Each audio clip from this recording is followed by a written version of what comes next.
গতিকে মডাৰ্ণ হিষ্ট্ৰীত যিসকলে টান পোৱা, মডাৰ্ণ হিষ্ট্ৰী তোমালোকে আৰম্ভ কৰিবা ক্লাছ 10ৰ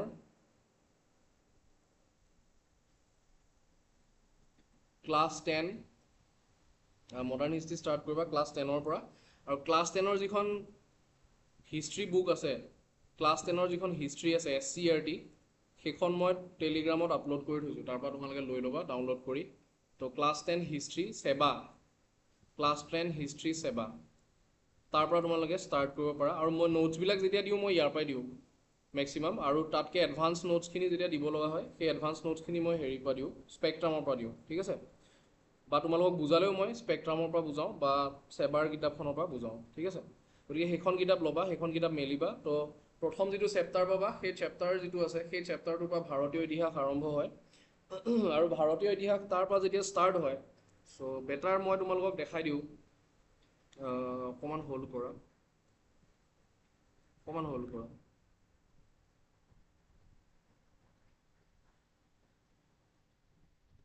তোমালোকৰ কাৰ কাৰ লগত আছে এনেই SCERT কিতাপখন?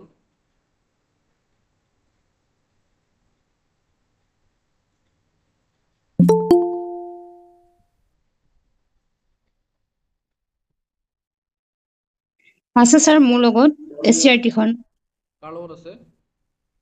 মই ডেইজি আছে মোৰ লগত। ডেইজিৰ লগত আছে ন? হয়। Okay, Niharika welcome. আমি বেছি যোৱা নাই, আমি আৰম্ভ কৰিছোঁহে জাষ্ট। তো আমি কোৱা কথাটো হ'ল কি যে ক্লাছ 10 আমি হিষ্ট্ৰীৰ যিখন সেৱাৰ কিতাপ আছে সেই সেৱাৰ কিতাপখনৰ পৰা আমি ষ্টাৰ্ট কৰিম। ববিতা চেত্ৰীৰ লগতো আছে, অ'কে বঢ়িয়া। তো আমি কি কৰিব লাগিব, তাৰ পৰাই আমি কৰিব লাগিব, ঠিক আছে। এনিৱেইজ যি নহওক, তাৰ পৰা তোমালোকে যদি পঢ়িবলৈ ষ্টাৰ্ট কৰা, তাৰ যিটো ফাৰ্ষ্ট চেপ্টাৰ আছে সেই ফাৰ্ষ্ট চেপ্টাৰটোৰ পৰা আমি কৰিম। মই দেখাই দিছোঁ ৰ'বা চবকে, অকণমান হোল্ড কৰা, মই দেখাই আছোঁ। আচ্ছা, আছামিজ মিডিয়ামখন কৰিলে বেছি ভাল হ'ব ন?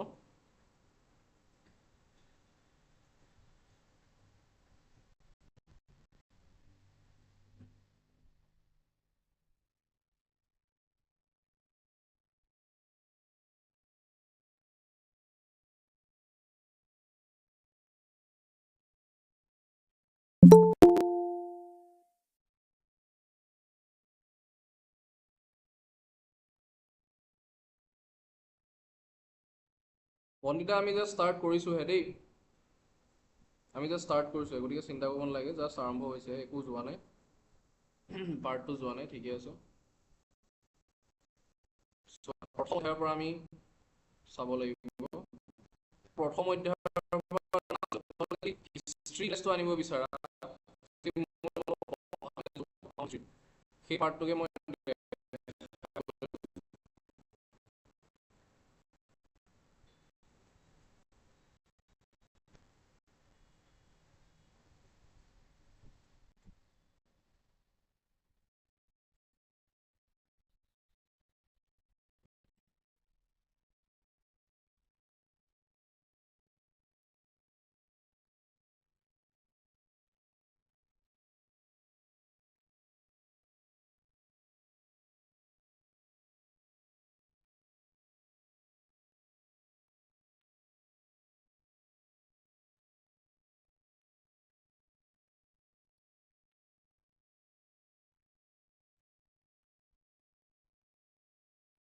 অ'কে। চ' তোমালোকে কিতাপখন যদি পঢ়া, কিতাপখন পঢ়িবা তোমালোকে ইয়াৰ পৰা, মই দেখাই দিছোঁ, চোৱা।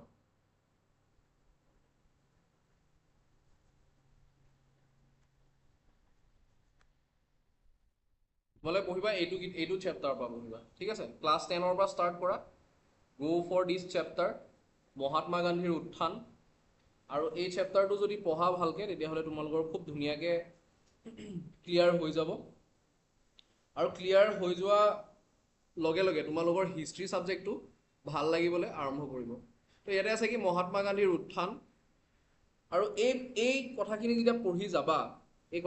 পঢ়ি যাবা, মই জাষ্ট এবাৰ দেখাই দিছোঁ যিবোৰৰ লগ আছে। তো এইটো হৈছে ক্লাছ 10 সেৱাৰ ছেকেণ্ড চেপ্টাৰ। গতিকে এইটোৰ পৰা যেতিয়া আৰম্ভ কৰিবা হিষ্ট্ৰী, তোমালোকৰ কি হ'ব, গতিকে এইকেইটা পেজ মাত্ৰ ভাল বুজা। আৰু তোমালোকৰ কামটো হ'ল কি, আজি এই পেজ কেইটাকে মই বুজাই দিম তোমালোকক। মহাত্মা গান্ধী মই জাষ্ট এই ফাৰ্ষ্ট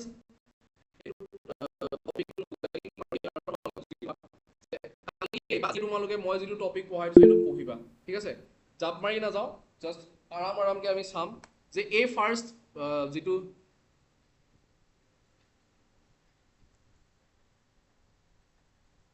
হোৱাটছএপ গ্ৰুপটো দি দিব অঁ ঠিক আছে হ'ব দিয়া দি দিম দিয়া অঁ চবেই মানে মাতটো চবৰে কাৰণে দিগদাৰ হৈছে নেকি বাৰু চবেই দিগদাৰ পাই আছা ভালকে শুনা পাইছা এতিয়া ঠিক আছে ছাৰ এতিয়া ঠিক আছে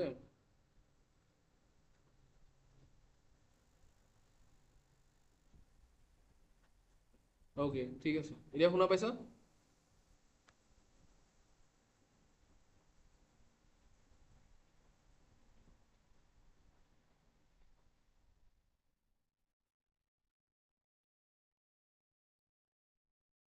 শুনা পাই আছানে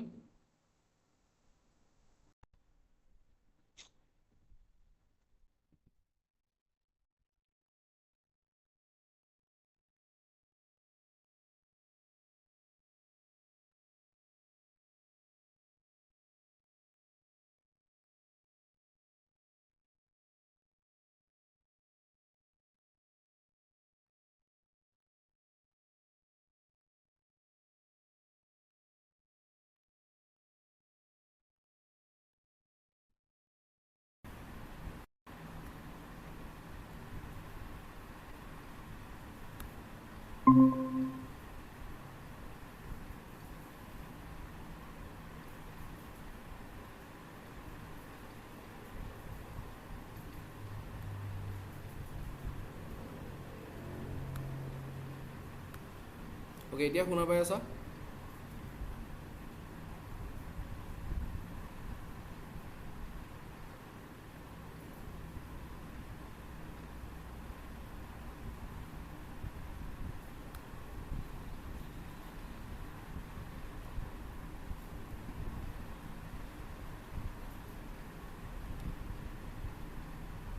চোৱা অ'কে ঠিক আছে দেখা পাইছা যদি ঠিকে আছে ইয়াৰ পৰা আৰম্ভ হ'ব হা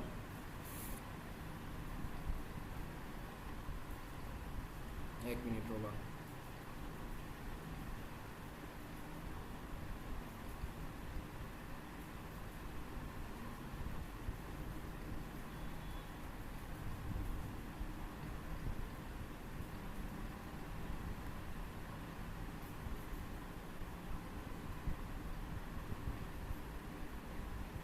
অ'কে এই পেৰাগ্ৰাফটো মাত্ৰ তোমালোকে পঢ়ি দিবা তো এই ফাৰ্ষ্ট পেৰাগ্ৰাফটো পঢ়ি দিলেই হ'ল এই ফাৰ্ষ্ট পেৰাগ্ৰাফটো পঢ়িলে তোমালোকৰ হিষ্ট্ৰী কি হ'ব ইণ্টাৰেষ্টটো লাহে লাহে আহিব আৰু মানে যিকোনো ছাবজেক্টৰ মেইন কথা সেইটোৱে যদি তোমাৰ ইণ্টাৰেষ্ট যদি একবাৰ আহি যায় তেতিয়াহ'লে তাক তুমি যিকোনো ছাবজেক্টেই তুমি টেকল কৰিব পাৰিবা ঠিক আছে একবাৰ ইণ্টাৰেষ্টটো বনিলেই হ'ল বাছ বাকী চব হৈ থাকিব লাহে লাহে হৈ থাকিব অ'কে চোৱা এতিয়া সেই চেপ্টাৰটোত কি আছে ভাল লাগে ন গায়ত্ৰী বঢ়িয়া ময়ো ভাল পাওঁ দেই আগতে ময়ো বেয়া পাইছিলোঁ দেখিব নোৱাৰিছিলোঁ মানে চোৱা ক্লাছ 10 হিষ্ট্ৰী চেবা তো ইয়াৰ পৰা আমি আৰম্ভ কৰিম তো এই যিটো চেপ্টাৰ আছে ফাৰ্ষ্ট চেপ্টাৰ ছেকেণ্ড চেপ্টাৰৰ পৰা যেতিয়া কৰিবা তোমালোকে তাত প্ৰথমে পাবা মহাত্মা গান্ধীৰ বিষয়ে ঠিক আছে তো মহাত্মা গান্ধীৰ বিষয়ে ক'বলৈ হ'লে আমি কেইটামান বিশেষ চন কেইটামান মনত ৰাখিব লাগিব যেনে মই অকণমান আগৰ পৰা আৰম্ভ কৰিছোঁ সেই চনটো হৈছে 1857 চন ঠিক আছে 1857 চন 1857 চন অহাৰ লগে লগে কি হৈছিলে চিপাহী বিদ্ৰোহ আৰম্ভ হৈছিলে আৰু চিপাহী বিদ্ৰোহৰ ফলস্বৰূপে কি হৈছিলে ভাৰতবৰ্ষত ব্ৰিটিছ চৰকাৰৰ শাসন আৰম্ভ হৈছিলে 1857 চনত চিপাহী বিদ্ৰোহৰ ঠিক 12 বছৰ পাছত ঠিক আছে 12 বছৰ পাছত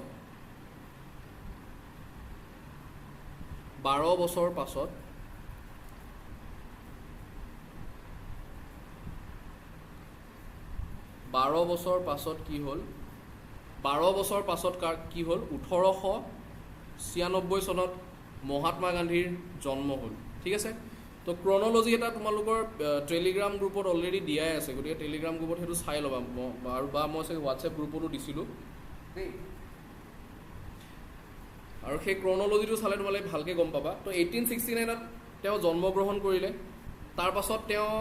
1889ত গ'ল লণ্ডন পঢ়িবৰ কাৰণে। তাৰপাছত তাৰ পৰা উভতি আহে 1891ত। তাৰপাছত 1893ত তেওঁ আকৌ যায় ক'লে, মহাত্মা গান্ধীয়ে যায় তেতিয়া ক'ত, চাউথ আফ্ৰিকা, দক্ষিণ আফ্ৰিকা। গতিকে 1893 চনত তেওঁ দক্ষিণ আফ্ৰিকালৈ যেতিয়া গৈছিলে, সেই দক্ষিণ আফ্ৰিকালৈ যোৱাৰ সময়তে কি হৈছে, এই চেপ্টাৰটো আৰম্ভ হৈছে যে মহাত্মা গান্ধীয়ে দক্ষিণ আফ্ৰিকাত যোৱাৰ পাছত কি কৰিলে, বা দক্ষিণ আফ্ৰিকাৰ পৰা উভতি আহি তেওঁ কি কাম কৰিলে, সেই কথাখিনি ইয়াতে আছে। তো প্ৰথম কথাটো হ'ল, তো ইয়াৰ পৰা আমি এটা কথা বুজিব পাৰোঁ যে যিজন মহাত্মা গান্ধীয়ে দক্ষিণ আফ্ৰিকালৈ গ'ল, তেওঁ ভাৰতবৰ্ষলৈ পুনৰ ঘূৰি আহিলে কিমান চনত, 1915 চনত। মহাত্মা গান্ধী ভাৰতবৰ্ষলৈ সম্পূৰ্ণৰূপে ঘূৰি আহে কিমান চনত, 1915 চনত। ঠিক আছে, 1915 চনত। আৰু 1915 চনত যেতিয়া উভতি আহি তেওঁ প্ৰথম যিকেইটা কাম কৰিছিল সেইকেইটা হৈছে সাবৰমতী আশ্ৰম কৰিছিলে। ঠিক আছে, তাৰপাছত ভাৰত ভ্ৰমণ কৰিছিল। আৰু তাৰপাছত উভতি আহি কি কৰিলে, ৰিক্ৰুইটমেণ্ট চাৰ্জেণ্ট, মানে ব্ৰিটিছ সৈন্যত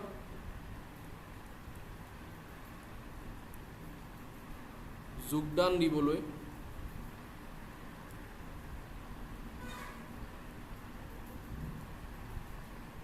কৃষকক আহ্বান।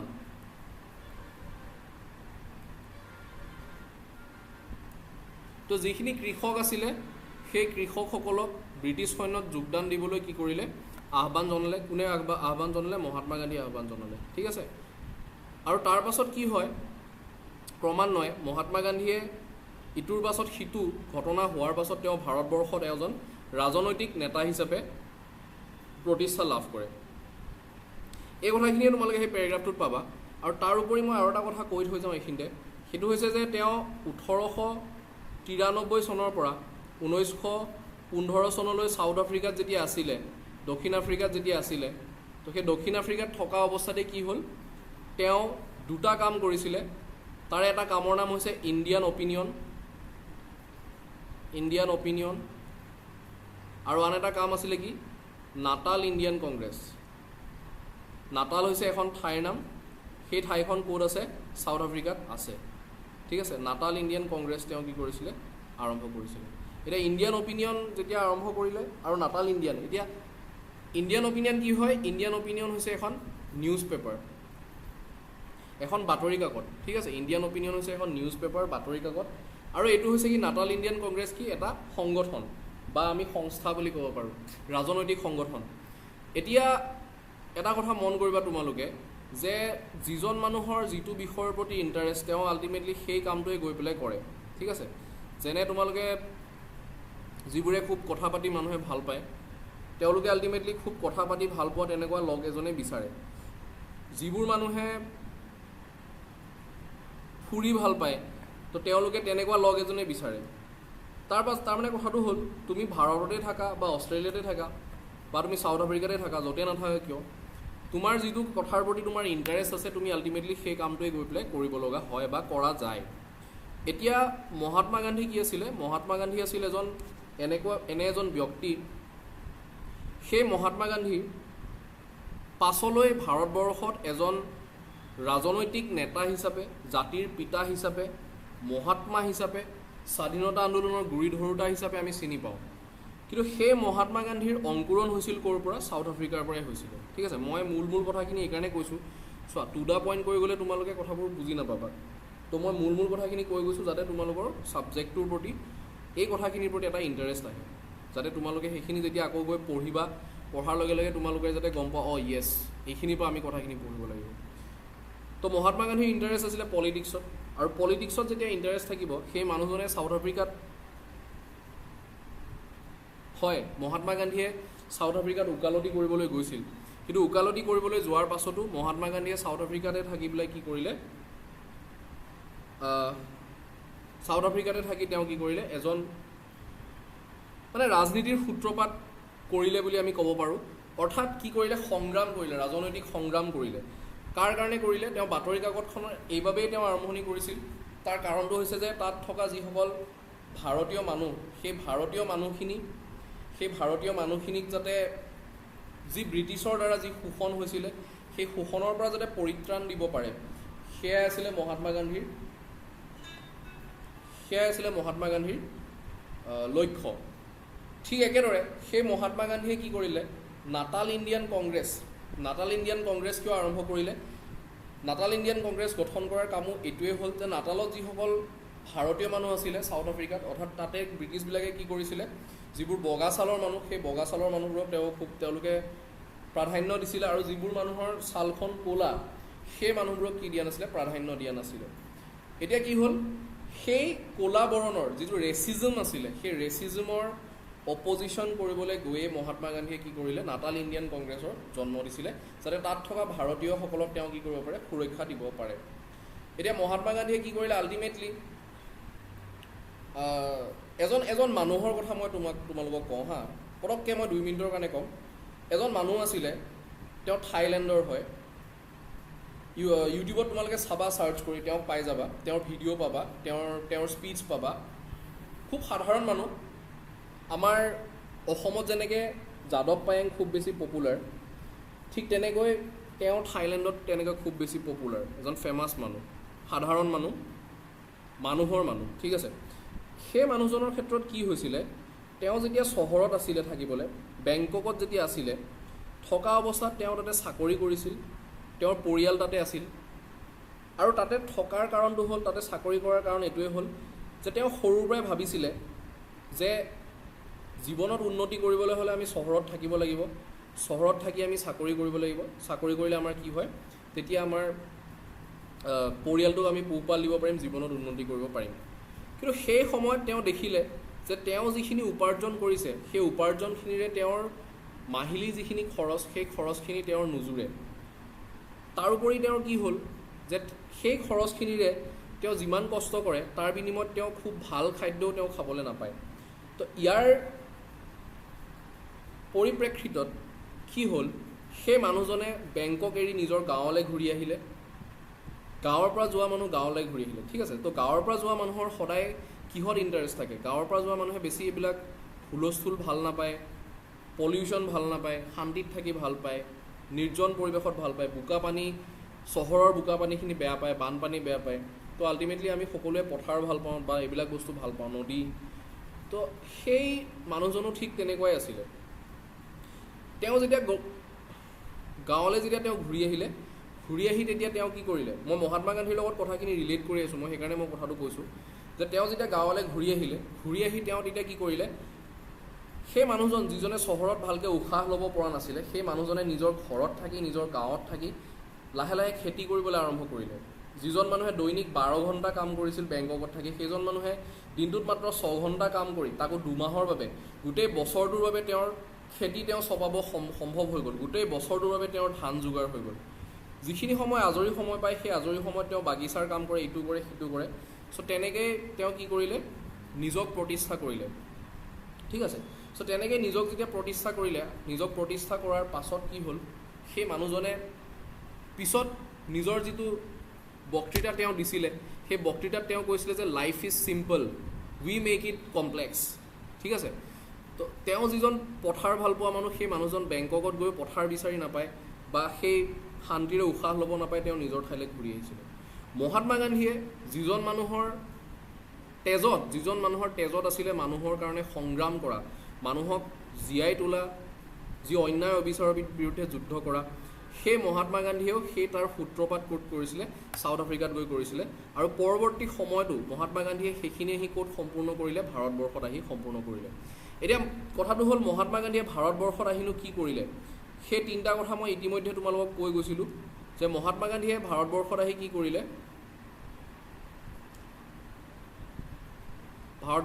কি কৰিলে যে মই প্ৰথমে ক'লোঁ কি ইণ্ডিয়া টুৰ ভাৰত ভ্ৰমণ তেওঁ কৰিলে নেক্সট তেওঁ কি কৰিলে ইণ্ডিয়া টুৰ কৰাৰ পাছত তেওঁ ৰিক্ৰুইটমেণ্ট চাৰ্জেণ্ট হিচাপে আছিলে ৰিক্ৰুইটমেণ্ট চাৰ্জেণ্ট তোমালোকে আজি আকৌ এবাৰ চাবা মই এইটো PDF এটা দি থোৱা আছে গ্ৰুপত মানে টেলিগ্ৰাম গ্ৰুপত চাই ল'বা আৰু যিবিলাকে টেলিগ্ৰাম গ্ৰুপত মেটেৰিয়েলছবোৰ পোৱা নাই মোক এবাৰ মেছেজ কৰি দিবা ঠিক আছে নিহাৰিকাই পোৱা নাই মোক কৈছে আৰু বাকী কোনে পোৱা নাই কৈ দিবা চ' ইণ্ডিয়া টুৰ কৰিলে তেওঁ ৰিক্ৰুইটমেণ্ট চাৰ্জেণ্ট হিচাপে কাম কৰিলে আৰু তেওঁ সাবৰমতী আশ্ৰম খুলিলে সিদিনাখন এটা প্ৰশ্ন মই দিছিলোঁ যিটো আমাৰ মক টেষ্ট হৈছিলে তো সেই মক টেষ্টত এটা প্ৰশ্ন দিয়া আছিলে সেই প্ৰশ্নটো কি আছিল সেই প্ৰশ্নটো আছিল যে মহাত্মা গান্ধীয়ে মানে ভাৰতৰ প্ৰথমটো সত্যাগ্ৰহ আন্দোলন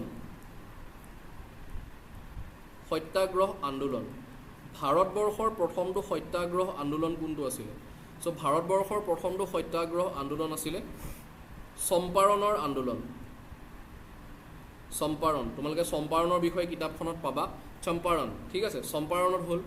চম্পাৰণত কি হ'ল কৃষকসকলৰ ওপৰত যি কৰৰ বোজা জাপি দিয়া হৈছিল চৰকাৰৰ দ্বাৰা তাৰ বিৰুদ্ধে মহাত্মা গান্ধীয়ে কি কৰিছিলে সেই কৃষকসকলৰ হৈ কি কৰিছিলে থিয় দিছিলে আৰু সেই কৃষকসকলৰ হৈ যেতিয়া তেওঁ থিয় দিলে সেই থিয় দিয়াৰ সময়তে মহাত্মা গান্ধীয়ে গোটেই ভাৰতবৰ্ষত বিশেষকৈ চম্পাৰণত কৃষকসকলৰ বাবে থিয় দিয়াৰ লগে লগে তেওঁ কি হ'ল গোটেই ভাৰতবৰ্ষত এজন প্ৰভাৱশালী ৰাজনৈতিক নেতা হিচাপে কি হ'ল পৰিগণিত হ'ল সকলো মানুহে তেওঁক এজন ভাৰতবৰ্ষৰ ৰাজনৈতিক নেতা হিচাপে তেওঁক গ্ৰহণ কৰিবলৈ আৰম্ভ কৰিলে তাৰ পাছত কি হৈছিলে আহমেদাবাদ মিল ষ্ট্ৰাইক হৈছিলে আহমেদাবাদ ঠিক আছে তাৰ পাছত হৈছিলে কি আহমেদাবাদ মিল ষ্ট্ৰাইক সেইটোৰ বিষয়ে আমি পঢ়িব লাগিব তো আহমেদাবাদ মিল ষ্ট্ৰাইক হ'ল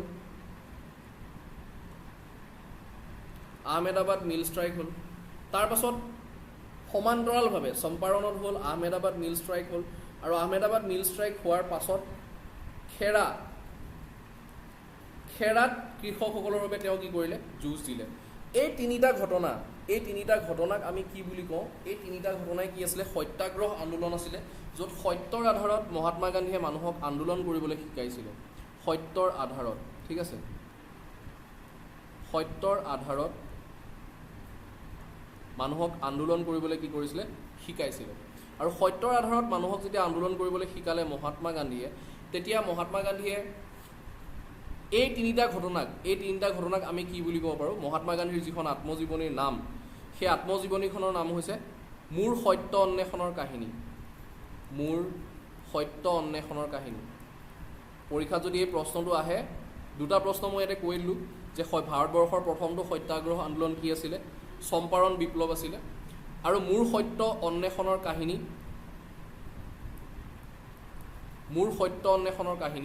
এই মোৰ সত্য অন্বেষণৰ কাহিনীৰ দ্বাৰা কি বুজোৱা হৈছে যে মহাত্মা গান্ধীয়ে কিদৰে সত্যক ব্যৱহাৰ কৰি সত্যৰ আধাৰত আন্দোলন কৰি সমগ্ৰ ভাৰতবৰ্ষত কেনেদৰে আন্দোলন কৰিবলৈ সক্ষম হ'ল আৰু সমগ্ৰ ভাৰতবৰ্ষক স্বাধীনতা দিবলৈ সক্ষম হ'ল সেই গোটেই কথাবোৰ ইয়াত আছে আৰু আমি এই কিতাপখনৰ ইংৰাজী যিটো নাম সেই ইংৰাজী নামটো হৈছে সকলোৱে জানেই মাই এক্সপেৰিমেণ্টছ উইথ ট্ৰুথ এই কাহিনীটোকে আমি কি ক'ব পাৰোঁ মাই এক্সপেৰিমেণ্টছ উইথ ট্ৰুথ বুলি ক'ব পাৰোঁ ঠিক আছে মাই এক্সপেৰিমেণ্টছ উইথ ট্ৰুথ বুলি ক'ব পাৰোঁ চ' মাই এক্সপেৰিমেণ্টছ উইথ ট্ৰুথ তো ইয়াৰ দ্বাৰা আমি কি বুজাব পাৰোঁ যে এই তিনিটা যি কাহিনী এই তিনিটা কাহিনীকে মই কওঁ কি এই কিতাপখনৰ আধাৰত three experiments with truth experiment মানে কি হয় আমি পৰীক্ষাগাৰত যেতিয়া পৰীক্ষা নিৰীক্ষা কৰোঁ সেইবোৰক আমি কি বুলি কওঁ এক্সপেৰিমেণ্টছ বুলি কওঁ তো এইটো হৈছে কি থ্ৰী এক্সপেৰিমেণ্টছ উইথ ট্ৰুথ তো মহাত্মা গান্ধীয়ে সত্যৰ সৈতে কেনেদৰে তিনিটা এক্সপেৰিমেণ্ট কৰিছিলে আৰু সেই তিনিটা এক্সপেৰিমেণ্টৰ আধাৰতেই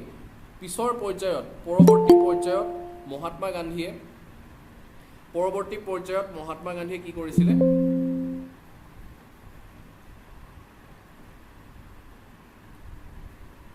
মহাত্মা গান্ধীয়ে কি কৰিছিলে পৰৱৰ্তী পৰ্যায়ত আইডিয়াখিনিকে অথবা সেই যিখিনি তেওঁ অন্বেষণ কৰি সত্যৰ অন্বেষণ কৰি মহাত্মা গান্ধীয়ে যিখিনি ফচল পাইছিলে, যিখিনি ধাৰণা পাইছিলে স্বাধীনতা আন্দোলন সম্পৰ্কে, সেই কথাখিনিকে মহাত্মা গান্ধীয়ে পৰৱৰ্তী পৰ্যায়ত কি কৰিলে, সমগ্ৰ দেশত কি কৰিলে, তাক ব্যৱহাৰ কৰিলে। আৰু এই কথাখিনিকেই কি কৰিলে,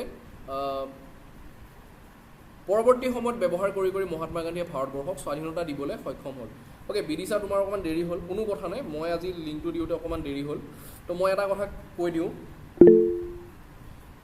অ'কে ইটছ অ'কে, বেমাৰৰ মাজতো তুমি জইন কৰিছা, খুব ভাল, মানে একো নাই।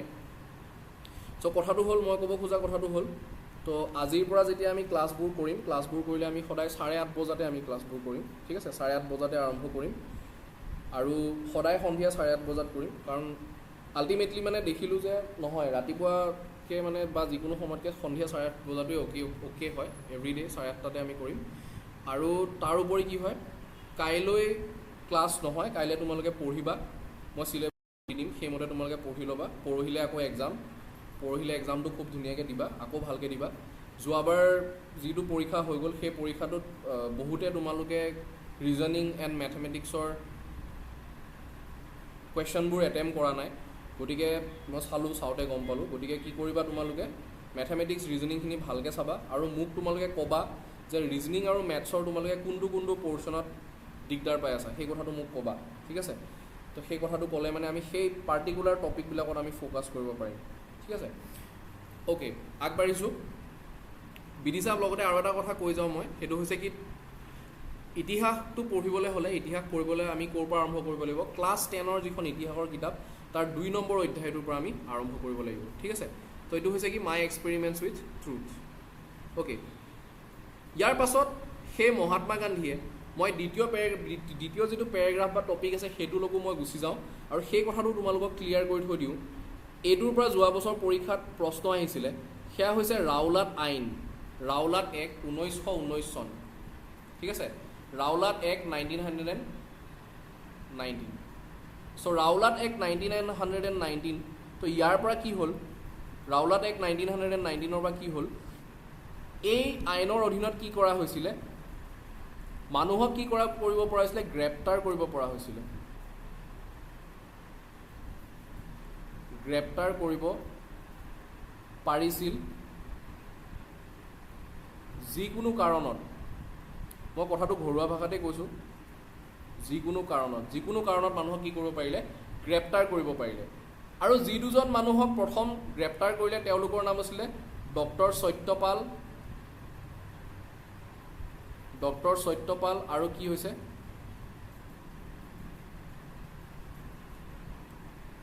ডক্টৰ কিটছলিউ।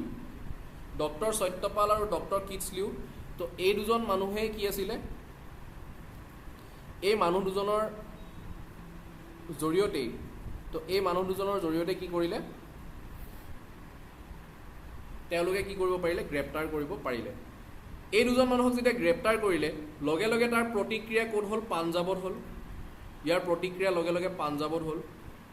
আৰু সেই পাঞ্জাৱত হোৱা প্ৰতিক্ৰিয়াৰ নামটোৱে আমি কি বুলি কওঁ, জালিৱানৱালাবাগৰ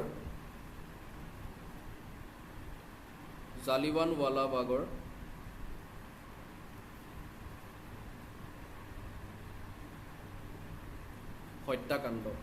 ঠিক আছে, জালিৱানৱালাবাগৰ হত্যাকাণ্ড। তো সেই দিনটোত কি হৈছিলে, এটা কথা মনত ৰাখিবা, সেইদিনা আছিলে 13 এপ্ৰিল, আৰু তোমালোকে বহাগ বিহুৰ কথাটো মনত ৰাখিবা, কাৰণ 13-14 এপ্ৰিলত আমাৰ অসমত কি হয়, বহাগ বিহু হয়। আৰু জালিৱানৱালাবাগৰ হত্যাকাণ্ডৰ জৰিয়তে, সেই হত্যাকাণ্ডৰ বাবেই কি হ'ল, জালিৱানৱালাবাগৰ হত্যাকাণ্ডৰ বাবেই কি হ'ল, মহাত্মা গান্ধীয়ে 1920 চনত, অৰ্থাৎ মহাত্মা গান্ধীৰ নেতৃত্বত কি হ'ল, অসহযোগ আন্দোলন আৰম্ভ হ'ল, ঠিক আছে, অসহযোগ আন্দোলন তেওঁলোকে কি কৰিলে, আৰম্ভ কৰিলে, ঠিক আছে, জালিৱানৱালাবাগৰ হত্যাকাণ্ডৰ প্ৰতিক্ৰিয়া স্বৰূপে। চোৱা, হিষ্ট্ৰী বস্তুটো আমি এনেকৈ পঢ়িব লাগিব। তো হিষ্ট্ৰী বস্তুটো পঢ়িবৰ কাৰণে হ'ব কি, ইটোৰ লগত সিটো ঘটনা আমি ৰিজাই যাব লাগিব, ইটো ঘটনাৰ পৰা সিটো ঘটনালৈ আমি জাপ মাৰিব লাগিব, মানে এইটো ঘটনাৰ লগত সিটো ঘটনা ৰিলেট কৰিব লাগিব। আৰু ঘটনাবোৰ আমি যেতিয়া ৰিলেট কৰিব পাৰিম, ঘটনাবোৰ ৰিলেট কৰিব পাৰিলে আমাৰ বাবে কি হ'ব, ইতিহাস বিষয়টো আমাৰ বাবে কি হ'ব, ইতিহাস বিষয়টো আমাৰ বাবে কি হ'ব, ইণ্টাৰেষ্টিং হৈ পৰিব। তো 1920 চনতে কি হ'ল মহাত্মা গান্ধীৰ নেতৃত্বত অসহযোগ আন্দোলন আৰম্ভ কৰা হ'ল তো ইয়াৰ পৰা মই বুজাব খোজা কথা এইটোৱেই যে অসহযোগ আন্দোলনৰ সম্পৰ্কে তোমালোকে যেতিয়া পঢ়িবা তেতিয়া তাৰ আগতে এই কথাখিনি পঢ়ি ল'বা যে অসহযোগ আন্দোলনটো ভাৰতবৰ্ষত কিয় কৰিব লগা হ'ল আৰু জালিৱানৱালাবাগৰ হত্যাকাণ্ডৰ সময়ত সেই হত্যাকাণ্ডৰ সময়তে কি কৰিলে ভাৰতবৰ্ষত যিজন ব্যক্তিক আমি বিশ্বকবি বুলি কওঁ ৰবীন্দ্ৰনাথ ঠাকুৰ তেওঁ নিজৰ নাইট উপাধি নাইট সন্মান তেওঁ কি কৰিছিলে উভতাই দিছিলে গতিকে এইটো পৰীক্ষাত আহিব পাৰে যে ৰবীন্দ্ৰনাথ ঠাকুৰে জালিৱানৱালাবাগ হত্যাকাণ্ডৰ প্ৰতিক্ৰিয়া স্বৰূপে বা কিদৰে প্ৰতিক্ৰিয়া প্ৰকাশ কৰিছিল বা এনেকুৱা হ'ব পাৰে যে ভাৰতবৰ্ষৰ কোনজন মানুহে জালিৱানৱালাবাগৰ হত্যাকাণ্ডৰ প্ৰতিক্ৰিয়া স্বৰূপে নিজৰ সন্মান নাইট উপাধি কি কৰিছিলে ঘূৰাই দিছিলে তেতিয়া আমি লিখিব লাগিব তেওঁ কোন হয় তেওঁ আন কোনো নহয় তেওঁ বিশ্বকবি ৰবীন্দ্ৰনাথ ঠাকুৰ ঠিক আছে গতিকে তোমালোকে ক্লাছ 10ৰ এইখনৰ পৰা ষ্টাৰ্ট কৰিবা তাৰোপৰি যিখন modern Indian history Spectrum Rajiv আহিৰৰ যিখন কিতাপ আছে সেই কিতাপখনো কি কৰা হৈছে সেই কিতাপখনো মই টেলিগ্ৰাম গ্ৰুপত দি থৈ দিছোঁ দুইটা টেলিগ্ৰাম গ্ৰুপতে আছে তাৰ পৰা তোমালোকে ডাউনলোড কৰি ল'বা আৰু তোমালোকৰ কোনোবাই কৈছিলা যে কিতাপখন গ্ৰুপত দি দিব লাগে ঠিক আছে মই বুকখন দি দিম ক্লাছ 10ৰ যিটো PDF হয় মই দি আছোঁ এতিয়া দি দিওঁ ৰ'বা তাৰপিছত সেইখন কিতাপ তেনেকৈ পঢ়ি তোমালোকে কি কৰিব লাগিব তাৰ পৰাই গোটেই কথাবোৰ বুজিব লাগিব ঠিক আছে তো এইখিনিলৈকে বুজি পাইছানে সকলোৱে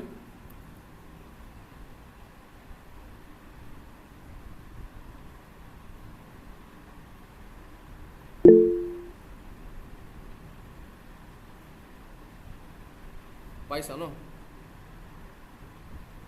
ওকে বুজি পাইছা ৰ'বা মই কিতাপখন দি দিওঁ গ্ৰুপত পাইছা ন নিহাৰিকা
অ'কে ঠিক আছে মই গ্ৰুপত অসমীয়া মিডিয়ামখন পঠাই দিছোঁ হা অসমীয়াখনে পঠাই দিছোঁ কাৰণ অসমীয়াটোৱে পঢ়া যদি কাৰোবাৰ ইংলিছখন লাগে ক'বা মোক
অ'কে মই পঠাইছোঁ অকণমান অ'কে আৰু কোৱাচোন বাৰু তোমালোকে ইয়াৰ পৰা কিবা সুধিব লগা আছে নেকি কোৱাচোন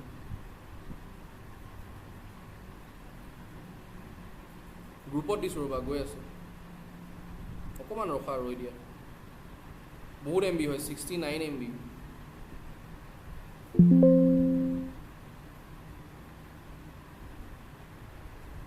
69 MB হয় অ'কে ইয়াৰ পৰা কিবা সুধিব লগা আছে নেকি কোৱাচোন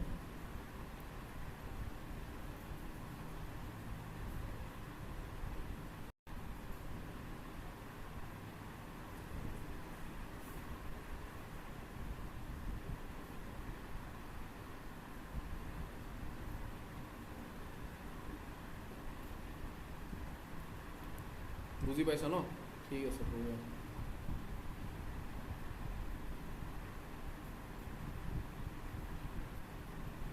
চ' যিবোৰ টপিক অকণমান বুজিবলৈ অসুবিধা যেন পোৱা তো সেই টপিকবোৰ ক'বা চ' 1857 পৰা পিছৰ পৰা মডাৰ্ণ হিষ্ট্ৰী ষ্টাৰ্ট হৈছে য়েছ 18 নহয় 1757 পৰা অ'কে বুজি পাইছা ন ৰুবিয়ে কৈছে কি ছাৰ 1857 পৰা 1857 বুলি ক'ব পাৰি হয় তো 1757 পৰা ধৰিলে আমাৰ বেছি ভাল কাৰণ স্পেক্ট্ৰাম কিতাপখনত 1757 মানৰ পৰাই আছে মানে এডভেণ্ট অফ ইউৰোপিয়ানছৰ পৰা কনকুৱেষ্ট অফ বেংগল মানে বংগ দখল সেই কথাখিনি পাইছে তোমালোকে স্পেক্ট্ৰামখন এনেই চাইছা নাই কিতাপখন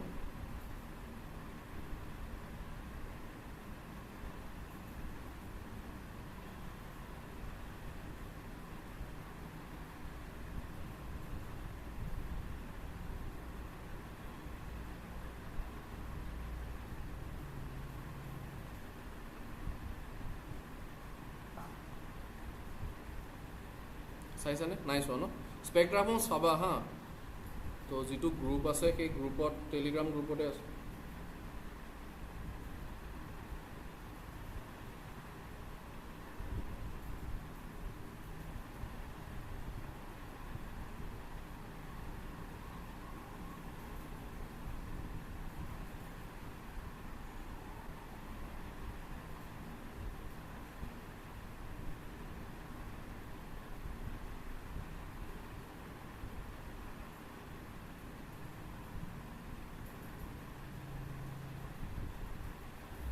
অ'কে ৰ'বা